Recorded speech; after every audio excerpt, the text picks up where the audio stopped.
ইমায় পড়ে যাম তো, ইমায় পড়ে যান। এই যে দেখেন দই, টেপুর চরের দই আমার অল টাইম ফেভারিট। আসলে দইটা মানে ঢালার পর আনা হয়েছে তো তাই এরকম হয়েছে, কিন্তু আপনারা বিশ্বাস করবেন না যতক্ষণ দেখবেন না, সব থেকে বেস্ট দই হয় আমাদের এখানকার। এই যে দেখেন দইয়ের, দেখেন খামাটা দেখেন মাখনের মতো একদম। আমার সব থেকে প্রিয় দই যদি বলেন কোন জায়গার, আমি তো বলবো আমাদের টেপুর চরেরই হবে। সব থেকে টেস্টি আর মানে হেলদি আর কি। জল পাবেন না এখানে আপনারা। দেখেন দেখেন এত সুন্দর দই হয়েছে। এখানে 2 লিটার দুধের দই আছে। এই যে দেখেন দই, এদিকে চিরা, খেজুরের গুড় মিঠাই তো পাইলাম না, তো চিনি দিয়ে খাইতে লাগবো। তাতে অলরেডি অনেক দেরি হয়ে গেছে, যখন ঢালা হবে তখন দেখবেন। বাবা আরে চিনি খাবে, দই খাবে, এই যে ও খাবো। আমার ছেলে তো তামাম দই খায়, চিনি না খায়। ঢাল ঢাল ঢাল দই ঢাল, ঢাল না পড়ে যাবে তো। ই দিয়ে কি খামা দইয়ের। এই যে দেখেন দই দেখছেন কত সুন্দর, একদম মাখনের মতো মনে হয়। জগাই মগাই দুইটা চি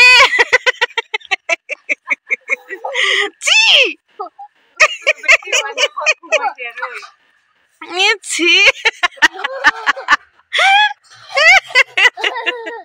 এইটা হচ্ছে মথাউরি, যেটা নতুন করে আবারও হচ্ছে। এটার জন্য নদীর জল এদিকে আসতে পারে না, মানে না হলে তো যখন বানসান হয় আর কি, বানপানি যখন হয় তো জল একদম পুরো গ্রামে ঢুকে যায়। তো এটা হওয়ার পর থেকে আর এইদিকে কোনো বড় বান হয় নেই আর কি। নদী আমি ওইখানে যদি সময় পাই, যদি যাই আপনাদেরকে দেখিয়ে দেবো আমাদের নদীটা, খুব সুন্দর। আর এইদিকেই শ্মশান আমাদের।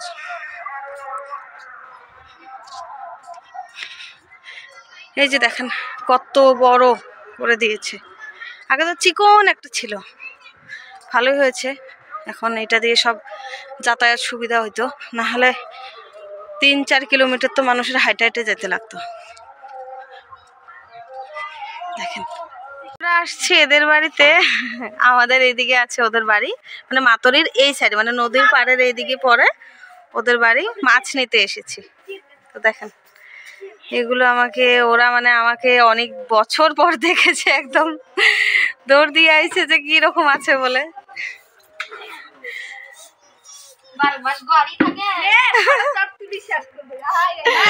দেখতে পাচ্ছেন এটা পুরোটা আমাদের গঙ্গাধর আর গদাধর নদী, আর ওই দিকে যেটা দেখতে পাচ্ছেন ওটা হলো বড় নদী অত দূরে। তো আশা করি আপনাদের ভালো লাগলো আমার ভিডিওগুলো। ভালো লাগলে লাইক কমেন্ট শেয়ার করে দেবেন, আর আমার যদি সম্ভব হয় আমি আপনাদেরকে দেখানোর চেষ্টা করব আমাদের পুরো বালাবাড়িটা। তো আমাদের জন্য এটাই বীজ। তো কেমন লাগলো বলবেন। আমি আজকে এসেছি এইদিকে মানে ধরুন মাছ নিতে, তার মানে আমাদের এদিকে প্রবলেম একটাই যে হাট বাজার ছাড়া যদি মাছ লাগে তাহলে মাছের বাড়িতে যেতে হয়, মানে যারা মাছ বিক্রি করে তাদের বাড়িতে যেতে হয়। তো এইটুকুই সমস্যা আর কি, সচরাচর পাওয়া যায় না। কেমন লাগলো বলবেন। আমাদের এইদিকে চুলা লাগানোর জন্য এগুলো ব্যবহার করা হয়। এই যে মরা পাট যে খেতে হয়, 5টা তো আগে তো আমিও এগুলা ধুইতাম আর কি, সবাই জলে নেমে ধুইতাম, আমি তো শুকান মানে মাঠে আইনে তারপরে এগুলা মানে পরিষ্কার করে নিতাম আর কি। তো এরকম অনেক কিছু আছে। তো এখন দেখেন আগে তো সবাই এগুলো এমনি এমনি করতো, এখন টাকা দিয়ে কিনতে হচ্ছে। তো গ্রামগুলো ডেভেলপ হচ্ছে আর কি কিছু কিছু করে। হ্যাঁ ইমায় পড়ে যাম তো, ইমা পড়ে যান।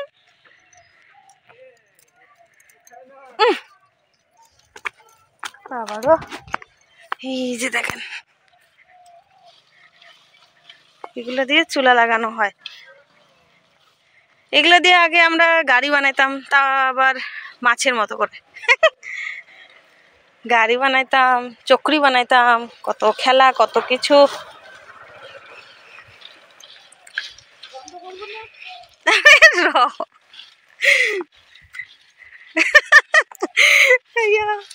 কেমন করে নিয়ে যাওয়া লাগছে। এই যে দেখেন আমাদের এদিকের বাঁশ ভিটা কত বড়, বাঁশ বাগান। এই যে দেখেন, দেখেছেন? এই যে দেখেন, বাপরে। আগে তো এদিকে একা একা আইতে ভয় পাইতাম, যখন একটু ছোট ছিলাম, ধরেন 13-14 বছরের বয়সের মতো, এদিকে আইতামই না আমি, ভয়ে। বলতো নাকি এদিকে ভূত থাকে। এগুলো সব মিছা কথা, কিন্তু আমি কখনো দেখি নাই। এক সময় দেখেছি এক জায়গায়, সেটা আর এখন বলছি না, কোনোদিন সময় বের করে বলবো। আবার ব্লগগুলো দেখতে থাকবেন, তাহলে বুঝতে পারবেন।